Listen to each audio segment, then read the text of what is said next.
కుక్కకు పుట్టిన జూనియర్ ఎన్టీఆర్ గారు లోకేష్ బాబుని అనేంత స్థాయి ఉందా అనే మాట అన్నాడు. ఆయన ఏమన్నాడు చెప్పాలి కదా, ఏమన్నాడు? వెంకటేశ్వర్ ప్రసాద్ అని చెప్పేసి ఆయన ఎన్టీఆర్ గారిని ఇష్టం వచ్చినట్టు మాట్లాడారంట. అది ఎంతవరకు నిజం? దగ్గుబాటి వెంకటేశ్వర ప్రసాద్ అటువంటి ఆయన ఒక ఎమ్మెల్యే, తెలుగుదేశం పార్టీ ఎమ్మెల్యే.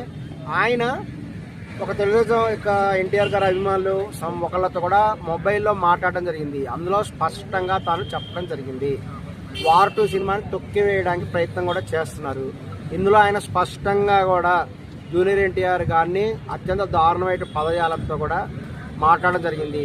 ఎన్టీఆర్ని కనబట్టుకొని ఆ లమ్ డాష్ కొడుకు సినిమా ఎవడు చూస్తాడు, ఆ పొట్టి లమ్ డాష్ కొడుకు సినిమాలో ఎవడు చూడ్డు, ఆ సినిమా అట్టర్ ఫ్లాప్ అవుతుంది, ఎవడు రావడానికి అంతటితో కూడా వదిలేయకుండా కుక్కకి పుట్టినవాడు జూనియర్ ఎన్టీఆర్ అనేటువంటి వ్యాఖ్యానం అతను చేశాడు. ఆ ఎమ్మెల్యే గారు కుక్కకి పుట్టినవాడు జూనియర్ ఎన్టీఆర్ అనే వ్యాఖ్యానం చేయడం నిజంగా తీవ్రమైన ఆగ్రహానికి అంటే ఎన్టీఆర్ చాలా వ్యక్తిత్వం చాలా మంచి ఉంటది, ప్రతి ఒక్కరి ఫ్యాన్స్ దగ్గర బాగుంటాడు, అలా తిట్టడం ఏంటి అసలు?